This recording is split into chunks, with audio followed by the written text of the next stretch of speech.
Following his entry into Jerusalem, Jesus spent the first part of the Passover week preaching to the crowds, healing the sick, and confronting the Jewish priests in the courtyard of the temple. His miracles and message angered the religious leaders so much they decided he must die. On Thursday morning, Jesus instructed his disciples to prepare a room in the city for a celebration of the Passover feast.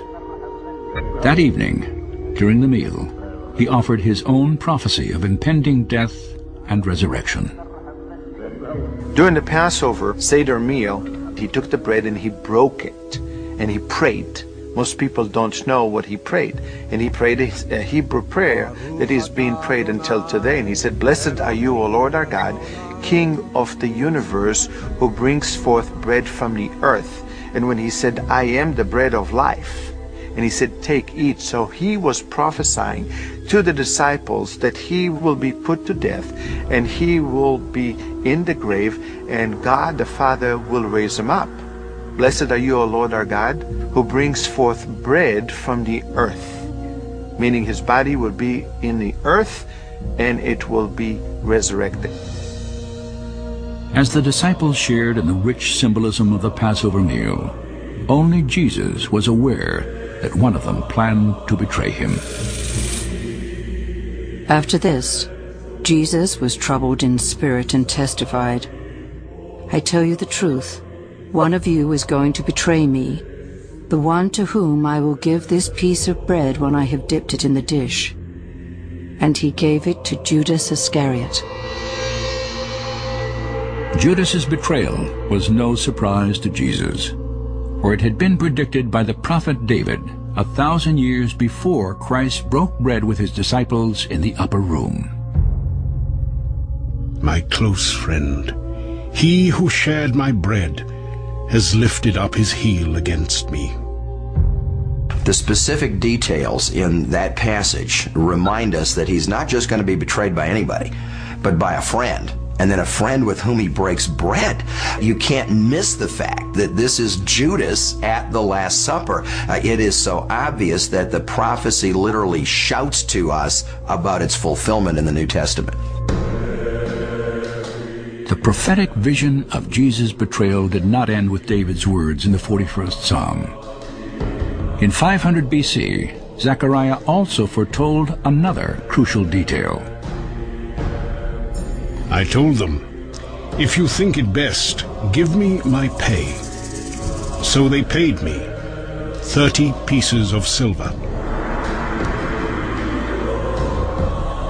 The fulfillment of Zechariah's prophecy occurred more than 5 centuries later and is recorded in Matthew's Gospel. Then Judas Iscariot went to the chief priests and asked, "What are you willing to give me if I betray him to you?" So they counted out for him 30 pieces of silver. The common slave price in the Old Testament was 20 pieces of silver. You may recall that Joseph's brothers sold him into slavery for 20 pieces of silver. With inflation over time, by the time of the New Testament, it was 30 pieces of silver. Jesus was betrayed for the price of nothing more than a common slave. For Zechariah in the Old Testament era to predict that it would be 30 pieces of silver, not 20, was contrary to the economics of the day, and yet it had prediction involved in it that it would be exactly that amount of money. Each detail tells us specifically what is going to happen so that when it occurs, it is obvious this is the fulfillment of it.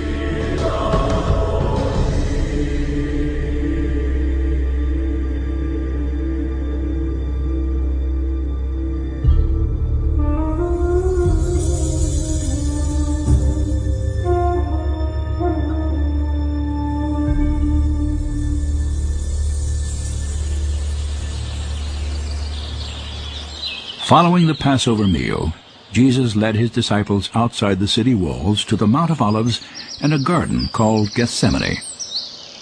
It was a place they had often gathered during the 3 years of Christ's public ministry. I've been in that garden many times. It's one of the most beautiful spots on earth. You stand there among the olive trees that are still there all these centuries later, and you're looking right back into Jerusalem. As they are there that evening, Jesus leaves some of the disciples in one place. He takes the three from the inner circle, Peter, James, and John. They go further into a deeper recess of the garden. It is there that Jesus throws himself on the ground, that he calls out to the Father and prays.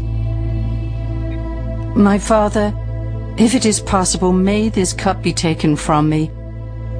Yet not as I will, but as you will.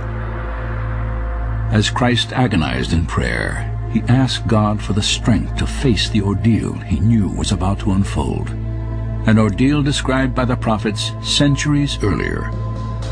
We must understand that the decision to go to the cross of Calvary was first made under the olive trees at Gethsemane. And we know Jesus was under pressure because, being God, he had foreknowledge. He knew what was ahead. He knew that he was going to be betrayed by Judas Iscariot. He knew that he was going to bear the sin of the world. He knew that he was going to be crucified, that his back would be torn open. But I think the thing that he recoiled from the most was the knowledge that he who is holy and pure and sinless was going to take upon himself all that was unholy and impure and sinful. So indeed, it was the passion.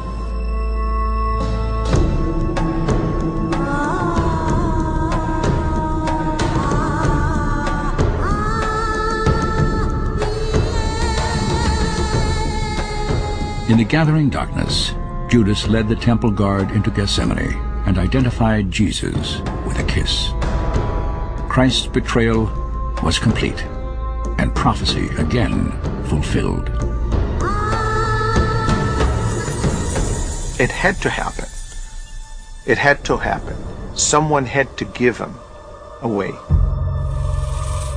He went with all the power in the world that he could control every single event. He went without resistance. As Christ was taken away by the temple guard, Peter leaped to the aid of his master, cutting off the ear of Malchus, the servant of the high priest. Jesus immediately healed the wounded man and rebuked his disciple.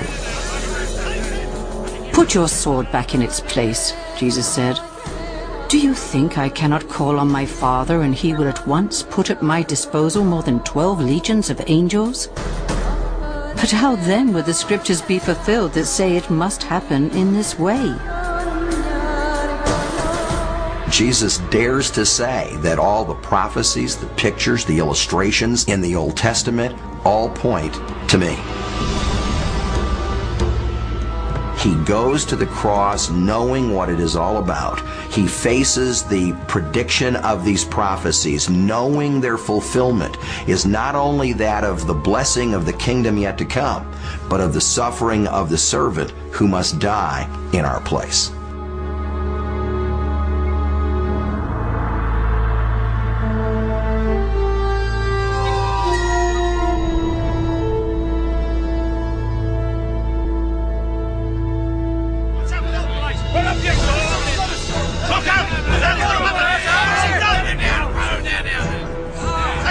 Amidst the chaos of Christ's arrest, his disciples fled into hiding. Then, abandoned and seemingly defenseless, Jesus was taken back into the city to face his accusers as the fulfillment of messianic prophecy accelerated. For wicked and deceitful men have opened their mouths against me. They have spoken against me with lying tongues. On Friday morning, Jesus was subjected to 2 trials, one Jewish and religious, the other Roman and secular. In the first, many believe he was led up these steps to the home of the high priest, where he was interrogated by a hastily convened meeting of the Sanhedrin, the supreme Jewish council.